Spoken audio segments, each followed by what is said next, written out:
Hello, I'm back again. I'm actually releasing content, that's strange.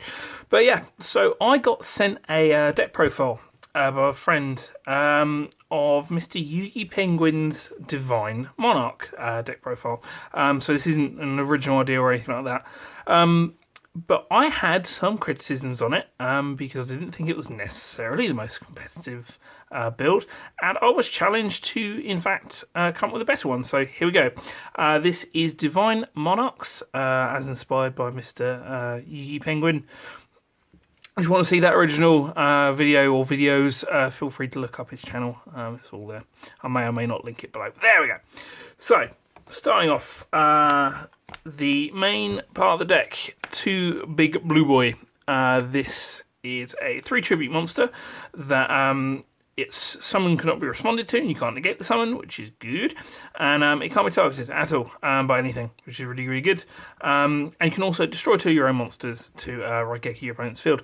It's kind of a win con. It is. It's not bad. Like, it really isn't bad, but it can be kind of bricky at 3. Like at 2, I think probably a correct number, maybe 1, just because it is a little hard to summon. You need to be a little bit advanced in the game state and a little bit ahead to summon him, but yeah, he's part of the namesake of the deck, so he's run at 2. Next up, we have 1 Aether, the Heavenly Monarch, staple of a Monarch deck. On Tribute Summon, you get to send 2 Monarch Spell Track cards with different names from your deck to the graveyard, to then special summon any monster with Monarch stats from your deck. And then on the end phase, if it's still there, it comes to hand, which is an immediate +1. And if you banish a Monarch Spell Trap card on your opponent's main phase, I believe, you can tribute summon him on your opponent's turn, which is absolutely broken, so you run as many as possible of her.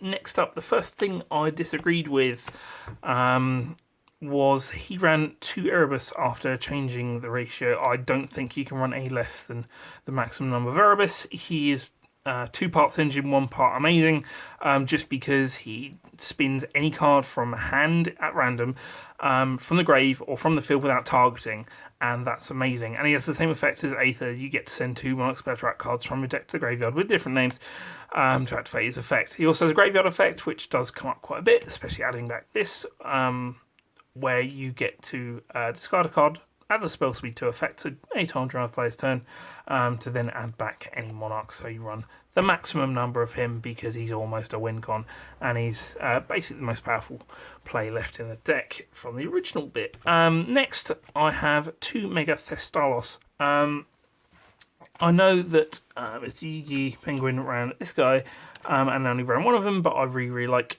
double Mega Thestalos because the same reason that Monarch players, since the deck evolved into this state, have since the beginning. He's a really good first turn tributes. After that, he's a little bit lackluster, but he's still really big and he is good. Because what happens is you summon him on your first turn, look at your opponent's hand, and then you look at the hand, take out their out domain. So that's the main reason you run Thestalos, and I still really like him. And if you destroy a monster card from your opponent's hand, then you also get to deal burn damage, which is nice. The next one, so single tribute Monarch, I play 1 Caius. Now this is another sort of relic from when this deck evolved and was meta. It's just a single tribute does something card. So past turn 1, you can search it off for a turn, you can summon it. Well, yeah, it doesn't get its effect if you summon it off Aether, but he's just a 1 tribute, banish a card, and if it's a dark, then you deal extra burn damage. He's good at 1, just search and use. Next, we have the next thing that I slightly disagreed with, which was through Karaz. A lot of people don't like running him because he can't attack the turn activates his effect. He's only a 1 tribute monster and he has to pop cards to really do anything. So he can target up to 2 cards on his summon. It doesn't have to be a tribute summon, so you can use it off Aether. And then pop those 2 cards, and then the controller of those cards gets to draw 1 card for each one. So could be better, could be worse. Honestly, most of the time you just end up destroying himself and something else, which is really, really good with return something off Aether, because then it's like +3. But yeah, so I wouldn't run any less than 3 Karaz. If nothing else, you just need extra tribute summon monsters, and he can make domain live, which is good. which is good. So now the bridge that I'm running between these tribute monsters, I think it's 10 tribute summon monsters into Obelisk, which is good because you need a good mix just to draw like a mix of cards. But the bridge between them is 3 Super Quantum Red Layer. He's got the same effect that a lot of other cards have, which is if you just control the monsters, you can special summon him. But he's level 5, so he can be a tribute summon monster as well. He's not got Monarch stats, but that's fine, honestly. And if you have another copy of him in the graveyard, when you summon him, you get to add that other copy back, which is the main reason that you use to this card over anything else like it, basically. I did actually put more of this card in, simply because Obelisk is kind of resource heavy, and this is really good for that. But it's a good bridge to help stop a couple of bricks. And also he's fire, so he can trigger Mega Thestalis' second effect, which nobody really knows, which I believe is just extra burn damage if the monster you tributed for him was a fire. So there you go, there's all the tribute summon monsters, the tributeurs.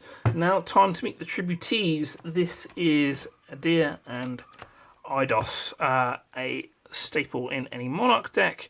So if you don't know their effects, Adir, when she's summoned, you get to special summon any mini Monarch, which is any monster with her stats, 800 and 1000, from the deck, and you then summon Eidos, which has Manta effect on summon. You get another tribute summon that turn, so you can normal summon her, summon out him, and all of a sudden you have 2 tributes, and you can tribute again, which is fantastic. Why wouldn't you want to do that? And then they also have graveyard effects, so when this hits graveyard, add back a banish Monarch spell trap card, and when this is in the graveyard, you can banish it to special summon any other one with its stats, so that's Adir, and then you just special summon out Eidos, get another tribute summon, those go in the graveyard, and then you have the play again next turn.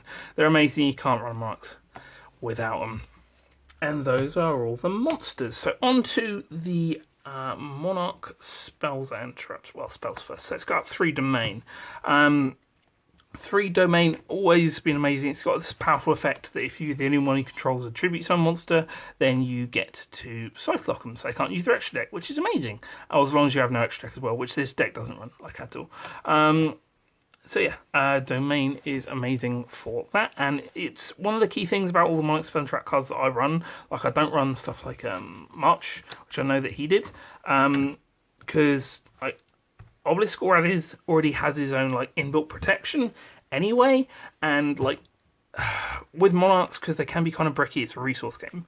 Like, so this card, you can reveal any of the bigger Monarchs to reduce their level by 2, means they're 1 tribute summon monster, which is amazing, and when they attack they get an 800 boost anyway, so that's really, really good. You run 3 domain. Next up, the biggest gripe I had with Mr. Yugi Penguin's profile, 3 tenacity. You have to run 3 tenacity. It's amazing. You search any Monarch spell trap card. It makes Pantheism better. Like, you do have to reveal a Monarch, but like that's not super duper hard because you're running a bunch of them. You can search them. But yeah, like, I have no idea why you wouldn't run this card at 3. It's amazing. Love this card. Next up, we have 3. Return of the Monarchs. So if you tribute summon monster, you get to search any Monarch statted monster. It's got a weird thing of essentially you just can't search any of them. You have to choose either you're going to search a higher or a lower on activation, but nobody ever calls you out on that. But yeah, so you use this, like if you do this as Chainlink 1 and then Chainlink 2 on the effect of any of the, say Erebus, your opponent can't strike you, which is just amazing. And yeah, it just gets you more resources, especially if you do stuff off like the Aether play. So first turn you summon anything, search Aether off of this, then your opponent's turn you special summon Aether, and yeah, you summon Karaz, pop itself in this, that's the +3, which is a really, really strong combo. But yeah, so that's awesome. Next up, the other thing I did mention about these ones, if you control tribute summon monster, they can be treated as true tributes for tribute summon, which does come up. It really is important. But yeah, just forgot about that effect for a second. So next we have the one of Monarchs spell trap cards, well, spells, at 1 for various very powerful different reasons. So Pantheism is a +1, which apparently is broken, so it has to be at 1, and everyone got really angry about this card for a while. But yeah, so you can Destiny draw, so send any other Monarch spell trap card from your hand to the graveyard, along with this, and then draw 2 cards, and then you can banish it from the graveyard to reveal 3 Monarch spell trap cards. They can have the same name. Your opponent chooses one of them, and you get that, and the other 2 just go straight into the deck again.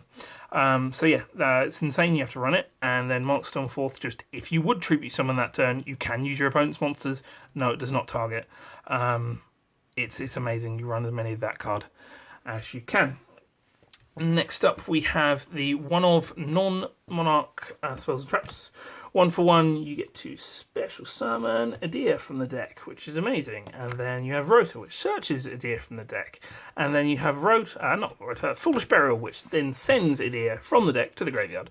All of these just consistency cards. They're amazing. You got to run them. This can also send Erebus, which can sometimes be relevant to get a Monarch to your hand, just because you do need to fix your hand sometimes. Then Foolish Burial Goods, which is an iffy one. Like I stopped playing Monarchs just before this card came out. You can send Pantheism to then go +1. But honestly, like I'm not too sure. Like I wouldn't run any more than like 1 or 2 of it, just because after the first turn, like with Pantheism at 1, you don't really need to use it for that, because you usually have like an Erebus or an Aether to start sending Monarch spell and trap cards to the graveyard. But like first turn, it can add extra consistency to the deck. And then the last card, we're not a construction company. We're playing a Yu-Gi-Oh deck, so you want the extra consistency because you don't want a brick with the upstart bring up to 39 cards.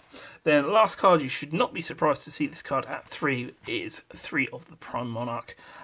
So you get to shuffle 2 Monarch spell trap cards from your graveyard into the deck, then draw a card, and you can banish one other. This is in the graveyard. You can banish one other Monarch spell trap card. Special summon this as monster with a 2/4 booty, which is really, really good. I know a lot of people used to turbo this into the grave at 3, which is really, really bad, because the only time 3 in the graveyard is ever good is if you get DD crowed like once or even twice, and you want to like be really greedy, and on your opponent's turn, special summon it not get killed. Your turn, special summon another one. Honestly, I think that's bad. Most of the time, you want this on the field. You want to like just normally draw it to then start getting advantage off of it, because this card literally says like recycle your resources to draw cards. So every turn, instead of drawing 1 for your turn, you draw 3 because you're drawing your opponent's end phase, and then on your turn as well. So yeah, like it is really, really good, and I could not recommend running through this card enough. But yeah, so that is the Divine Monarch deck profile as done by me. Like I said, I'm not trying to call the guy out, but there is like I just thought there was a bunch of stuff that could be improved with the deck, most of which I've shown off here. I know that straight up there are some better things to run in the deck. Like you can run like Vanity's Fiend, and I ran 2, but this card doesn't help with Obelisk. I don't want Obelisk to be dead in my hand. Like if this deck is focusing around getting that out, then yeah, I wanted to do that. But yeah, so that's my Obelisk Turbo. Well, no, actually no, Obelisk Turbo is a completely different deck. If you want to see that, let me know in the comments. I took it to locals and I lost every single game, including a game 1 that lasted 40 minutes with Weather Painters that I just lost because he managed to banish Obelisk.